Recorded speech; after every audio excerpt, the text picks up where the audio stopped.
Hello everyone, welcome back to our YouTube channel learning.com. ಇವತ್ತಿನ ಕ್ಲಾಸಲ್ಲಿ ನಾನು child development and pedagogy means ಶಿಶು ವಿಕಾಸನ ಮತ್ತು ಬೋಧನಾಶಾಸ್ತ್ರ ಈ ಒಂದು ಸಬ್ಜೆಕ್ಟ್ ರಿಲೇಟೆಡ್ ಪ್ರೀವಿಯಸ್ ಇಯರಲ್ಲಿ ಏನು ಕ್ವಶನ್ಸ್ ಕೇಳಿರ್ತಾರೆ, ಇಂಪಾರ್ಟೆಂಟ್ ಕ್ವಶನ್ಸ್ ಏನಿದೆ 15 ಕ್ವಶನ್ಸ್ನ ಸಾಲ್ವ್ ಮಾಡಿಸ್ತಾ ಇದ್ದೀನಿ. ಇದು third series. First and second series ನೋಡಿಲ್ಲ ಅಂದರೆ ಡಿಸ್ಕ್ರಿಪ್ಷನ್ ಬಾಕ್ಸಲ್ಲಿ ಲಿಂಕ್ ಕೊಟ್ಟಿರ್ತೀನಿ, ನೋಡಿ. ಲಾಸ್ಟ್ ಕ್ಲಾಸಲ್ಲಿ ನಾನು ಒಂದು ಕ್ವಶನ್ ಕೊಟ್ಟಿದ್ದೆ, ಅದಕ್ಕೆ ಆನ್ಸರ್ನ ಕಮೆಂಟ್ ಮಾಡಿ ಅಂತ ಹೇಳಿದ್ದೆ. ಈ ಕ್ಲಾಸಲ್ಲಿ ನಾನು ಆ ಕ್ವಶನ್ಗೆ ಆನ್ಸರ್ ಹೇಳ್ತಿದ್ದೀನಿ.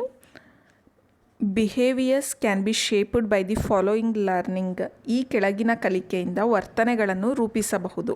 Options are operant conditioning, classical conditioning, trial and error, insight. ಕ್ರಿಯಾಜನ್ಯ ಅನುಬಂಧ, ಶಾಸ್ತ್ರೀಯ ಅನುಬಂಧ, ಪ್ರಯತ್ನ ದೋಷ, ಒಳನೋಟ. ಇದಕ್ಕೆ ರೈಟ್ ಆನ್ಸರ್ ಆಪ್ಷನ್ ನಂಬರ್ 1. ಈವನ್ ಥಿಯರಿ ನೀಡಿದ್ಯಾರು? BF ಸ್ಕಿನ್ನರ್ ಅವರು. ನೆಕ್ಸ್ಟ್ ಈವನ್ ಥಿಯರಿಲಿ ಏನು ಹೇಳ್ತಾರೆ ಅಂತಂದರೆ behaviours can be shaped. For example ಅಂದರೆ ರೀಇನ್ಫೋರ್ಸ್ಮೆಂಟ್ ಕೊಡೋ ಅಂಥದ್ದು. ಈಗ ಮಗು ಏನೋ ಒಂದು ಟಾಸ್ಕ್ ಒಂದು ಪ್ರಾಬ್ಲಮ್ ಸಾಲ್ವ್ ಮಾಡ್ತಿದೆ ಅಂತ ಅಂದರೆ ಅದು ಸಾಲ್ವ್ ಮಾಡ್ತಿರುತ್ತೆ, ನಾವು ಕರೆಕ್ಟ್ ಇದೆಯಾ ತಪ್ಪಿದೆಯಾ ಅನ್ನೋದು ಏನೂ ಹೇಳ್ತಿರಲ್ಲ, ಸುಮ್ಮನೆ ಸಾಲ್ವ್ ಮಾಡೋಕ್ಕೆ ಬಿಟ್ಬಿಡಬಾರ್ದು. ಎಸ್, ಕರೆಕ್ಟ್ ವೇಲಿ ನೀನು ಸಾಲ್ವ್ ಮಾಡ್ತಿದ್ಯಾ, ಗುಡ್. ಈ ಥರ ಒಂದು ರೀಇನ್ಫೋರ್ಸ್ಮೆಂಟ್ ಕೊಟ್ಟಾಗ ಮಕ್ಕಳಲ್ಲಿ ಏನಾಗುತ್ತೆ, ನಾನು ಕರೆಕ್ಟ್ ವೇಲಿ ಸಾಲ್ವ್ ಮಾಡ್ತಿದ್ದೀನಿ, ನಾನು ಕರೆಕ್ಟ್ ವೇಲಿ ಇದ್ದೀನಿ, ತನ್ನ ಬಿಹೇವಿಯರ್ನ ರೂಪಿಸ್ಕೊಳ್ಳೋ ಅಂಥದ್ದು. ಓಕೆ, ಈ ಒಂದು ಕಲಿಕೆಗೆ ಏನಂತ ಹೇಳ್ತಾರೆ? ಆಪರೆಂಟ್ ಕಂಡೀಷನಿಂಗ್ ಅಂತ ಹೇಳೋ ಅಂಥದ್ದು. ಮೀನ್ಸ್ ಕ್ರಿಯಾಜನ್ಯ ಅನುಬಂಧ. ಆಪರೆಂಟ್ ಕಂಡೀಷನಿಂಗಲ್ಲಿ ಮೇಯ್ನಾಗಿ ಯಾವುದ್ರ ಬಗ್ಗೆ ಹೇಳ್ತಾರೆ? ರೀಇನ್ಫೋರ್ಸ್ಮೆಂಟ್ ಬಗ್ಗೆ ಹೇಳೋ ಅಂಥದ್ದು. ಇನ್ನು ಕ್ಲಾಸಿಕಲ್ ಕಂಡೀಷನಿಂಗ್, ಟ್ರಯಲ್ ಆ್ಯಂಡ್ ಎರರಲ್ಲಿ ಯಾವುದ್ರ ಬಗ್ಗೆ ಹೇಳ್ತಾರೆ? Stimulus and response. ಇನ್ಸೈಟಲ್ಲಿ ಸಡನ್ನಾಗಿ ಇವಾಗ ಪ್ರಾಬ್ಲಮ್ ಸಾಲ್ವ್ ಮಾಡ್ತಿದ್ದಾರೆ ಅಂತಂದರೆ ಸಡನ್ನಾಗಿ ಏನೊಂದು ಐಡಿಯಾ ಬರುತ್ತೆ, ಸಡನ್ನಾಗಿ ಏನೊಂದು ಸೊಲ್ಯೂಷನ್ ಸಿಗುತ್ತೆ. ಸೊ ಅದನ್ನು ಏನಂತ ಹೇಳ್ತಾರೆ? ಇನ್ಸೈಟ್ಫುಲ್ ಲರ್ನಿಂಗ್ ಅಂತ ಹೇಳೋ ಅಂಥದ್ದು. Okay, next when training pupils for an inter-school debate competition, a particular school prefers girls to perform. This reflects. ಅಂತರ್ಶಾಲಾ ಚರ್ಚಾ ಸ್ಪರ್ಧೆಗಾಗಿ ವಿದ್ಯಾರ್ಥಿಗಳನ್ನು ತರಬೇತುಗೊಳಿಸುವಾಗ ಒಂದು ನಿರ್ದಿಷ್ಟ ಶಾಲೆಯು ಬಾಲಕಿಯರಿಗೆ ಪ್ರಾಮುಖ್ಯತೆಯನ್ನು ನೀಡುತ್ತದೆ. ಇದು ಪ್ರತಿಬಿಂಬಿಸುವುದು. Options are gender equality, gender identity, gender bias, gender sensitivity. ಲಿಂಗ ಸಮಾನತೆ, ಲಿಂಗ ಗುರುತಿಸುವಿಕೆ, ಲಿಂಗ ಪಕ್ಷಪಾತ, ಲಿಂಗ ಸಂವೇದನ. ಇದಕ್ಕೆ right answer option number 3, gender bias, ಲಿಂಗ ಪಕ್ಷಪಾತ. ಇಲ್ಲಿ ಏನು ಮಾಡ್ತಿದ್ದಾರೆ, ಈ ಒಂದು ಪರ್ಟಿಕ್ಯುಲರ್ ಒಂದು ಸ್ಕೂಲಲ್ಲಿ ಹುಡುಗಿರಿಗೆ ಹೆಚ್ಚು ಇಂಪಾರ್ಟೆನ್ಸ್ ಕೊಡ್ತೀರಾ ಅಂಥದ್ದು ಚರ್ಚಾ ಸ್ಪರ್ಧೆಯಲ್ಲಿ ಪಾಲ್ಗೊಳ್ಳೋದಕ್ಕೆ. ಯಾಕಂದರೆ ಅವ್ರು ತುಂಬ ಚೆನ್ನಾಗಿ ಕಮ್ಯುನಿಕೇಷನ್ ಸ್ಕಿಲ್ ಚೆನ್ನಾಗಿದೆ, ಬಾಯ್ಸ್ ವೀಕ್ ಇದ್ದಾರೆ ಅನ್ನೋದನ್ನ ಹೇಳ್ತಿದ್ದಾರಲ್ವ. ಸೊ ಇಲ್ಲಿ ಏನಾಗ್ತದೆ, ಭೇದ ಭಾವ ಮಾಡ್ತಿದ್ದಾರೆ. ಇದಕ್ಕೆ ಏನಂತ ಹೇಳ್ತಾರೆ? ಜೆಂಡರ್ ಬಯಾಸ್ ಅಂತ ಹೇಳ್ತೀರಾ ಅಂಥದ್ದು. Next question. Some people are irritable by temperament and some are peaceful by nature.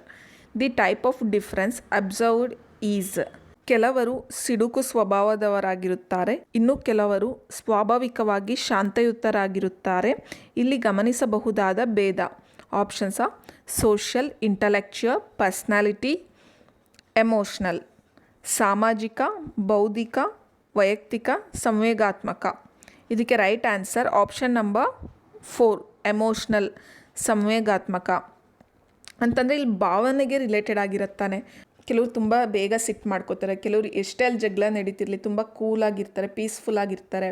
So ಇದೆಲ್ಲ ಯಾವುದಕ್ಕೆ ರಿಲೇಟೆಡ್ ಆಗಿರೋ ಅಂಥದ್ದು? ಎಮೋಷ್ನಲ್ಗೆ ರಿಲೇಟೆಡ್ ಆಗಿರೋ ಅಂಥದ್ದು, ಸಂವೇಗಾತ್ಮಕ ಭಾವನೆಗಳಿಗೆ ರಿಲೇಟೆಡ್ ಆಗಿರೋ ಅಂಥದ್ದು. Next, the opposite to the context of gender discrimination is. ಲಿಂಗ ತಾರತಮ್ಯದ ವಿರುದ್ಧದ ಪರಿಭಾಷೆ. Options are gender bias, gender inequality, gender parity, gender blindness. ಲಿಂಗ ಪಕ್ಷಪಾತ, ಲಿಂಗ ಅಸಮಾನತ, ಲಿಂಗ ಸಮಾನತ, ಲಿಂಗ ಅಂಧತ್ವ. ಇದಕ್ಕೆ right answer option number 3, gender parity, ಲಿಂಗ ಸಮಾನತ. ಪ್ಯಾರಿಟಿ ಅಂತ ಅಂದರೆ ಈಕ್ವಾಲಿಟಿ ಅಂತ ಅಷ್ಟೇ, ಈಕ್ವಲ್ ಮೀನಿಂಗ್ ಕೊಡುತ್ತೆ ಪ್ಯಾರಿಟಿ ಅಂದರೆ. ಇಲ್ಲಿ ಕೇಳ್ತಿರೋ ಅಂಥದ್ದು ಜೆಂಡರ್ ಡಿಸ್ಕ್ರಿಮಿನೇಷನ್ ಅಂತಂದರೆ ಭೇದ ಭಾವ ಮಾಡೋ ಅಂಥದ್ದು. ಸೊ ಇಲ್ಲಿ ಜೆಂಡರ್ ಡಿಸ್ಕ್ರಿಮಿನೇಷನ್ಗೆ ಆಪೋಸಿಟ್ ವರ್ಡ್ ಕೇಳ್ತೀರಾ ಅಂಥದ್ದು. ಸೊ ಇದು ಏನಾಗುತ್ತೆ? ಜೆಂಡರ್ ಪ್ಯಾರಿಟಿ ಆಗುತ್ತೆ, means equality. Gender bias, gender inequality, gender discrimination ಇದೆಲ್ಲ same meaning. Next question. The reason behind adaptation of case study at class in school education. ಶಾಲಾ ಶಿಕ್ಷಣದಲ್ಲಿ ವ್ಯಕ್ತಿ ಅಧ್ಯಯನವನ್ನು ಬಳಸುವುದರ ಕಾರಣ. Options are: it provides lot of theoretical inputs and practical aspects. It provides statement to reflect on issues. It is very simple to practise and less time consuming. It engages students in research and reflecting discussions. ಇದು ಪ್ರಾಯೋಗಿಕ ಅಂಶಗಳ ಮೇಲೆ ಹೆಚ್ಚಿನ ಸೈದ್ಧಾಂತಿಕ ಮಾಹಿತಿ ಒದಗಿಸುತ್ತದೆ. ಇದು ಸಮಸ್ಯೆಯನ್ನು ಪ್ರತಿಬಿಂಬಿಸುವ ಹೇಳಿಕೆ ಒದಗಿಸುತ್ತದೆ. ಇದು ಅಭ್ಯಾಸ ಮಾಡಲು ತುಂಬ ಸರಳವಾಗಿದ್ದು ಕಡಿಮೆ ಕಾಲಾವಧಿ ತೆಗೆದುಕೊಳ್ಳುತ್ತದೆ. ಇದು ವಿದ್ಯಾರ್ಥಿಗಳನ್ನು ಸಂಶೋಧನೆ ಮತ್ತು ಪ್ರತಿಕ್ರಿಯಾ ಚರ್ಚೆಯಲ್ಲಿ ಭಾಗವಹಿಸುವಂತೆ ಮಾಡುತ್ತದೆ. ಕೇಸ್ ಸ್ಟಡಿ ಅಂತಂದರೆ ಈಗ ಒಬ್ಬ ಸ್ಟೂಡೆಂಟ್ ತುಂಬ ಡಲ್ ಆಗಿದ್ದಾನೆ, ಚೆನ್ನಾಗಿ ಓದ್ತಿಲ್ಲ ಅಂತಂದರೆ ಅದಕ್ಕೆ ರೀಸನ್ ಏನು, ಯಾಕೆ ಅವನು ಓದ್ತಿಲ್ಲ ಅನ್ನೋದ್ರ ಬಗ್ಗೆ ಕೇಸ್ ಸ್ಟಡಿ ಮಾಡೋ ಅಂಥದ್ದು. ಈ ಥರ ಒಂದು ಯಾವುದೇ ಒಂದು ಸಿಚುಯೇಷನಲ್ಲಿ ಆಗಿರ್ಬೋದು. ಕೇಸ್ ಸ್ಟಡಿ ಅಂತ ಅಂದ್ರೇನು ರಿಸರ್ಚ್ ಮೀನ್ಸ್ ಹುಡ್ಕೋ ಅಂಥದ್ದು. ಏನು ರೀಸನ್ ಈ ರೀತಿ ಇರೋದಕ್ಕೆ ಪರ್ಸನ್. ಈ ಕ್ವಶನ್ಗೆ ರೈಟ್ ಆನ್ಸರ್ ಆಪ್ಷನ್ ನಂಬರ್ 4.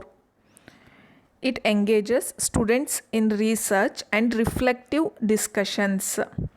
ಇದು ವಿದ್ಯಾರ್ಥಿಗಳನ್ನು ಸಂಶೋಧನೆ ಮತ್ತು ಪ್ರತಿಕ್ರಿಯಾ ಚರ್ಚೆಯಲ್ಲಿ ಭಾಗವಹಿಸುವಂತೆ ಮಾಡುತ್ತದೆ.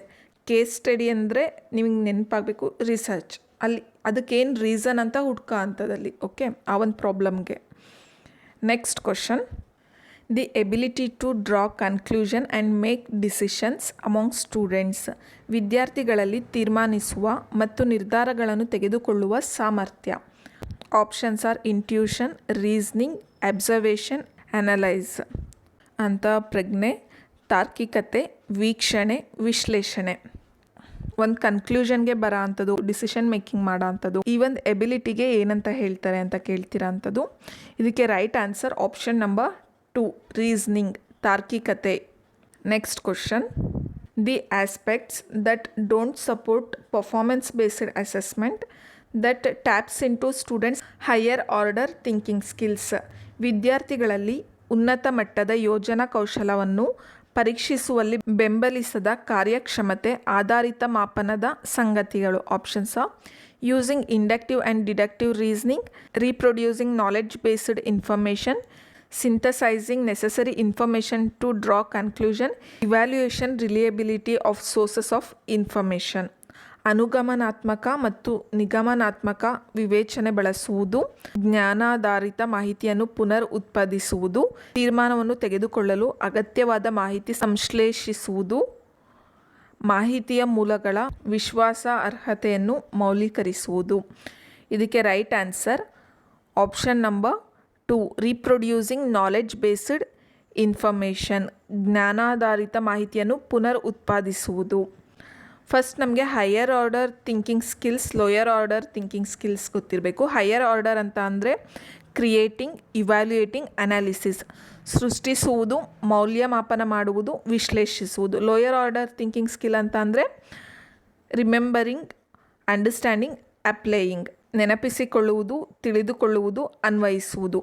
ಇದಿಷ್ಟು ಏನು ಹೈಯರ್ ಆರ್ಡರ್, ಇದು lower order thinking skill. Okay, ಇದು ಕೂಡ ಕ್ವಶನ್ ಕೇಳಿದ್ದಾರೆ previous ಇಯರಲ್ಲಿ.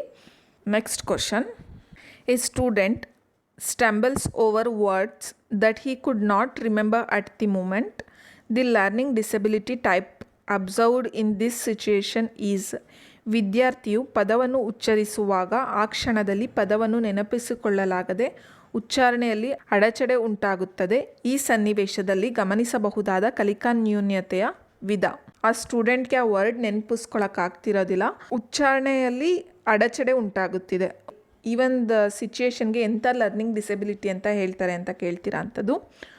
Options are: dyspraxia, dystopia, dysnomia, dysphasia. ಇದಕ್ಕೆ ರೈಟ್ ಆನ್ಸರ್ ಆಪ್ಷನ್ ನಂಬರ್ 4, ಡಿಸ್ಫೇಸಿಯಾ.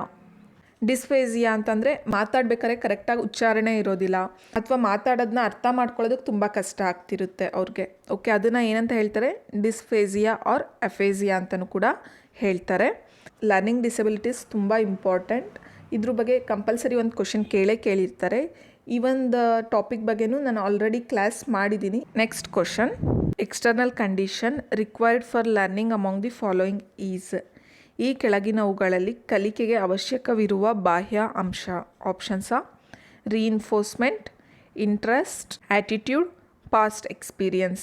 ಪುನರ್ಬಲನ, ಆಸಕ್ತಿ, ಮನೋಧೋರಣೆ, ಪೂರ್ವ ಅನುಭವಗಳು.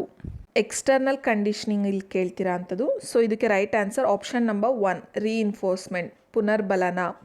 ಮಕ್ಕಳಿಗೆ ನಾವು ರೀಇನ್ಫೋರ್ಸ್ಮೆಂಟ್ ಕೊಡ್ತಿದ್ರೆ ಅವ್ರು ಇನ್ನೂ ತುಂಬ ಚೆನ್ನಾಗಿ ಇಂಪ್ರೂವ್ಮೆಂಟ್ ಆಗ್ತಾ ಹೋಗ್ತಾರೆ.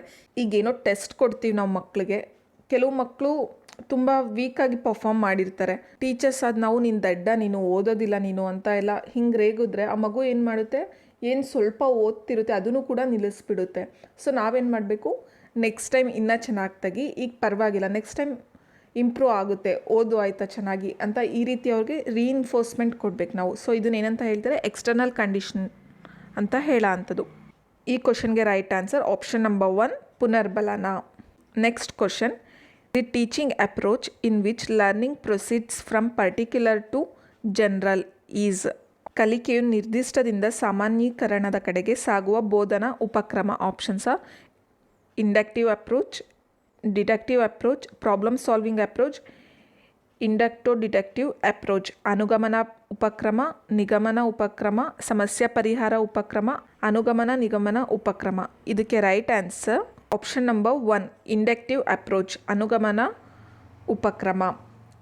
ಪರ್ಟಿಕ್ಯುಲರ್ ಟು ಜನರಲ್, ನಿರ್ದಿಷ್ಟದಿಂದ ಸಾಮಾನ್ಯೀಕರಣದ ಕಡೆ ಸಾಗುವ ಬೋಧನಕ್ಕೆ ಏನಂತ ಹೇಳ್ತಾರೆ, inductive approach. Means example to rule, ಇದಕ್ಕೆ ಏನಂತ ಹೇಳ್ತಾರೆ, ಇಂಡಕ್ಟಿವ್ ಅಪ್ರೋಚ್ ಅಂತ ಹೇಳ್ತಾರೆ.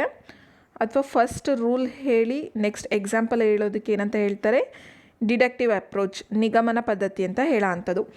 ಇಂಡಕ್ಟಿವ್ ಅಪ್ರೋಚ್ ನೀಡಿದ ಯಾರು, ಫ್ರಾನ್ಸಿಸ್ ಬೆಕನ್ ಅವರು. ನೆಕ್ಸ್ಟ್ ಡಿಡಕ್ಟಿವ್ ಅಪ್ರೋಚ್ ನೀಡಿದವರು ಯಾರು, ಅರಿಸ್ಟಾಟಲ್ ಅವರು. ಇದು ಕೂಡ important. Next question, the statement that indicates the developmental aspect of a child is. ಇವುಗಳಲ್ಲಿ ಮಗುವಿನ ವಿಕಾಸವನ್ನು ಸೂಚಿಸುವ ಒಂದು ಹೇಳಿಕೆ. Options are increase in size, length, height and weight, the changes that takes place in particular parts of the body, the changes in a child as a whole, not the changes in parts, the changes in the body that can be measured. ಗಾತ್ರ, ಉದ್ದ, ಎತ್ತರ ಮತ್ತು ತೂಕದಲ್ಲಿ ಹೆಚ್ಚಳ, ದೇಹದ ನಿರ್ದಿಷ್ಟ ಭಾಗಗಳಲ್ಲಿ ಆಗುವ ಬದಲಾವಣೆಗಳು, ಮಗುವಿನ ದೇಹದ ಭಾಗಗಳಲ್ಲಿನ ಬದಲಾವಣೆಗಳಲ್ಲದ ಒಟ್ಟಾರೆ ಬದಲಾವಣೆಗಳು, ಅಳತೆ ಮಾಡಲು ಸಾಧ್ಯವಾಗುವ ದೇಹದ ಬದಲಾವಣೆಗಳು. ಗ್ರೋತ್ ಅನ್ನೋದೇನಾಗಿರುತ್ತೆ, ಕ್ವಾಂಟಿಟೇಟಿವ್, ಮೀನ್ಸ್ ಎಷ್ಟು ಪ್ರಮಾಣ, ಅದನ್ನು ನಾವು ಅಳತೆ ಮಾಡ್ಬೋದು ಗ್ರೋತ್ ಅನ್ನೋದು. ಬಟ್ ಡೆವಲಪ್ಮೆಂಟ್ ಅನ್ನೋದೇನಾಗಿರುತ್ತೆ, ಹೆಚ್ಚು, ಇದು ಕೂಡ ಕ್ವಾಂಟಿಟೇಟಿವ್ ಕ್ವಾಲಿಟೇಟಿವ್ ಎರಡೂ ಕೂಡ ಆಗಿರುತ್ತೆ. ಬಟ್ ಹೆಚ್ಚು ಪ್ರಿಫರೆನ್ಸ್ ಯಾವುದಕ್ಕಿರುತ್ತೆ ಡೆವಲಪ್ಮೆಂಟಲ್ಲಿ, ಕ್ವಾಲಿಟೇಟಿವ್. ಇದನ್ನು ಮೆಷರ್ ಮಾಡೋದಕ್ಕಾಗೋದಿಲ್ಲ ಡೆವಲಪ್ಮೆಂಟ್ ಅನ್ನೋದನ್ನ, ಗ್ರೋತ್ ಅನ್ನೋದನ್ನ ಮೆಷರ್ ಮಾಡ್ಬೋದು, ಕ್ವಾಂಟಿಟಿ ರಿಲೇಟೆಡ್ ಆಗಿರುತ್ತೆ. ಈ ಕ್ವಶನ್ಗೆ right answer option number 3, the changes in a child as a whole and not the changes in the parts. ಮಗುವಿನ ದೇಹದ ಭಾಗಗಳಲ್ಲಿನ ಬದಲಾವಣೆಗಳಲ್ಲದ ಒಟ್ಟಾರೆ ಬದಲಾವಣೆಗಳು ಅಂತ ಅಂದರೆ ಹೋಲಿಸ್ಟಿಕ್ ಡೆವಲಪ್ಮೆಂಟ್ ಕನ್ಸಿಡರ್ ಆಗುತ್ತೆ. ಡೆವಲಪ್ಮೆಂಟ್ ಅಂತ ಅಂದರೆ ಗ್ರೋತ್ ಅಂತ ಅಂದರೆ ಫಿಸಿಕಲ್ ಡೆವಲಪ್ಮೆಂಟ್ ಇರುತ್ತೆ, 360 ಡಿಗ್ರಿ ಡೆವಲಪ್ಮೆಂಟ್ ಇನ್ಕ್ಲೂಡ್ ಆಗಿರುತ್ತೆ ಇದರಲ್ಲಿ. Okay, next question, one of the salient feature of school based assessment is. ಶಾಲಾ ಆಧಾರಿತ ಮೌಲ್ಯಾಂಕನದ ಒಂದು ಪ್ರಮುಖ ಲಕ್ಷಣ. Options are it makes the assessment continues, it makes easy for the teacher to assign marks, it makes easy for the teacher to promote children to next class, it helps to monitor the quality of education at micro level. ಇದಕ್ಕೆ right answer option number 4, it helps to monitor the quality of education at micro level. ಅಂದರೆ school ಲೆವೆಲಲ್ಲಿ ಒಂದು quality of education ಕೊಡೋದಕ್ಕೆ ಮಕ್ಕಳಿಗೆ help ಆಗುತ್ತೆ. ಅಂದರೆ ಅವ್ರು ಹೇಗೆ ಓದ್ತಿದ್ದಾರೆ, ನಾವು ಯಾವ ರೀತಿ ಎಜುಕೇಷನ್ ಕೊಟ್ಟರೆ ಅವ್ರು ಇನ್ನೂ ಇಂಪ್ರೂವ್ಮೆಂಟ್ಸ್ ಆಗುತ್ತೆ, ಏನು ನೀಡ್ಸ್ ಇದೆ ಅವ್ರಿಗೆ ಅನ್ನೋದು ಅರ್ಥ ಆಗಂತು ಮೈಕ್ರೋ ಲೆವೆಲಲ್ಲಿ, ಸ್ಕೂಲ್ ಲೆವೆಲಲ್ಲಿ. ಓಕೆ, ಆಪ್ಷನ್ ನಂಬರ್ 4 ಏನಾಗಿದೆ, ಕರೆಕ್ಟ್ ಆಗಿದೆ. ಸೂಕ್ಷ್ಮ ಹಂತದಲ್ಲಿ ಶಿಕ್ಷಣದ ಗುಣಮಟ್ಟವನ್ನು ಮೇಲ್ವಿಚಾರಣೆ ಮಾಡಲು ಸಹಾಯ ಮಾಡುತ್ತದೆ. Next question, the ability to understand other people, to notice their motivations, intentions and to work effectively with them refers to. ಇತರೆ ಜನರನ್ನು ಅರ್ಥ ಮಾಡಿಕೊಳ್ಳುವ, ಅವರ ಅಭಿಪ್ರೇರಣೆಗಳನ್ನು, ಉದ್ದೇಶಗಳನ್ನು ಗುರುತಿಸುವ ಮತ್ತು ಅವರೊಂದಿಗೆ ಪರಿಣಾಮಕಾರಿಯಾಗಿ ಕಾರ್ಯನಿರ್ವಹಿಸುವ ಸಾಮರ್ಥ್ಯವೇ. Options are intrapersonal intelligence, interpersonal intelligence, social intelligence, logical intelligence. ಅಂತರ್ವ್ಯಕ್ತಿಯ ಬುದ್ಧಿಶಕ್ತಿ, ಪರಸ್ಪರ ವ್ಯಕ್ತಿಯ ಬುದ್ಧಿಶಕ್ತಿ, ಸಾಮಾಜಿಕ ಬುದ್ಧಿಶಕ್ತಿ, ತಾರ್ಕಿಕ ಬುದ್ಧಿಶಕ್ತಿ. ಇದಕ್ಕೆ right answer option number 2 interpersonal intelligence, ಪರಸ್ಪರ ವ್ಯಕ್ತಿಯ ಬುದ್ಧಿಶಕ್ತಿ. ಇದು ಯಾವೊಂದು ಕಾನ್ಸೆಪ್ಟ್ಗೆ ರಿಲೇಟೆಡ್ ಆಗಿರೋ ಅಂಥದ್ದು ಮಲ್ಟಿಪಲ್ ಇಂಟೆಲಿಜೆನ್ಸ್ ಥಿಯರಿಗೆ, ಮೀನ್ಸ್ ಬುದ್ಧಿಶಕ್ತಿಯ ಸಿದ್ಧಾಂತ. ಈವನ್ ಥಿಯರಿ ನೀಡಿದ್ಯಾರು ಹಾವರ್ಡ್ ಗಾರ್ಡ್ನರ್ ಅವರು. ನೆಕ್ಸ್ಟ್ ಟೋಟಲ್ ಅವರು ಎಷ್ಟು ಇಂಟೆಲಿಜೆನ್ಸ್ನ ನೀಡ್ತಾರೆ, 8 ಇಂಟೆಲಿಜೆನ್ಸ್ನ ನೀಡ್ತಾರೆ. ಇಂಟರ್ ಅಂತ ಅಂದರೆ ಬೇರೆಯವ್ರನ್ನ ಅರ್ಥ ಮಾಡ್ಕೊಳ್ಳೋ ಅಂಥದ್ದು, ಇಂಟ್ರಾ ಅಂತ ಅಂದರೆ ನಮ್ಮನ್ನು ನಾವೇ ಅರ್ಥ ಮಾಡ್ಕೊಳ್ಳೋ ಅಂಥದ್ದು. Okay, next question. Behavioural changes that occur due to learning are. ಕಲಿಕೆಯಿಂದಾಗುವ ವರ್ತನೆಯಲ್ಲಿನ ಬದಲಾವಣೆಗಳು. Options are temporary, relatively permanent, neither permanent nor temporary, subject to change quite often. ತಾತ್ಕಾಲಿಕ, ಸಾಪೇಕ್ಷವಾಗಿ ಶಾಶ್ವತ, ಶಾಶ್ವತವೂ ಅಲ್ಲ ತಾತ್ಕಾಲಿಕವೂ ಅಲ್ಲ, ಆಗಾಗ್ಗೆ ಬದಲಾವಣೆಗೆ ಒಳಗಾಗುತ್ತಿರುತ್ತದೆ. ಇದಕ್ಕೆ right answer option number 2 relatively permanent, ಸಾಪೇಕ್ಷವಾಗಿ ಶಾಶ್ವತ. Behavioural changes that occur due to learning ಏನಾಗುತ್ತೆ, ರಿಲೇಟಿವ್ಲಿ ಪರ್ಮನೆಂಟ್ ಚೇಂಜಸ್ ಆಗೋ ಅಂಥದ್ದು. Next question. One of the personal factors that influence learning is. ಕಲಿಕೆಯನ್ನು ಪ್ರಭಾವಿಸುವ ಒಂದು ವೈಯಕ್ತಿಕ ಅಂಶ. Options are calm and peaceful environment, drill work, revision and practice, nature of contents, readiness and will power. ಶಾಂತ ಮತ್ತು ಸೌಹಾರ್ದ ವಾತಾವರಣ, ಅಭ್ಯಾಸ ಕಾರ್ಯ, ಪುನರ್ವರ್ತನೆ ಮತ್ತು ಅಭ್ಯಾಸ, ವಿಷಯಗಳ ಸ್ವಭಾವ, ಸಿದ್ಧತೆ ಮತ್ತು ಇಚ್ಛಾಶಕ್ತಿ. ಇದಕ್ಕೆ right answer option number 4 readiness and will power, ಸಿದ್ಧತೆ ಮತ್ತು ಇಚ್ಛಾಶಕ್ತಿ. ಇಲ್ಲಿ ಕೇಳ್ತಿರೋ ಅಂಥದ್ದು ಪರ್ಸ್ನಲ್ ಫ್ಯಾಕ್ಟರ್ಸ್ ಅಲ್ವಾ, ಅವ್ರು ರೆಡಿ ಇದ್ದರೆ ಮಾತ್ರ ಕಲಿಯೋದಕ್ಕಾಗೋದಲ್ವಾ, readiness and will power. Next question. Cognitive psychology of learning focuses upon. ಕಲಿಕೆಯ ಜ್ಞಾನಾತ್ಮಕ ಮನೋವಿಜ್ಞಾನದ ಕೇಂದ್ರಿತ ಅಂಶ.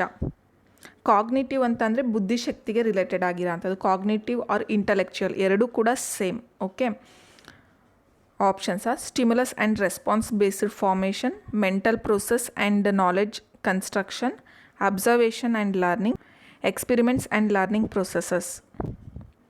ಪ್ರಚೋದನೆ ಮತ್ತು ಪ್ರಕ್ರಿಯೆಗಳ ಬಂಧನದ ರಚನೆ, ಮಾನಸಿಕ ಪ್ರಕ್ರಿಯೆಗಳು ಮತ್ತು ಜ್ಞಾನದ ರಚನೆ, ವೀಕ್ಷಣೆ ಮತ್ತು ಕಲಿಕೆ, ಪ್ರಯೋಗಗಳು ಮತ್ತು ಕಲಿವಿನ ಪ್ರಕ್ರಿಯೆಗಳು.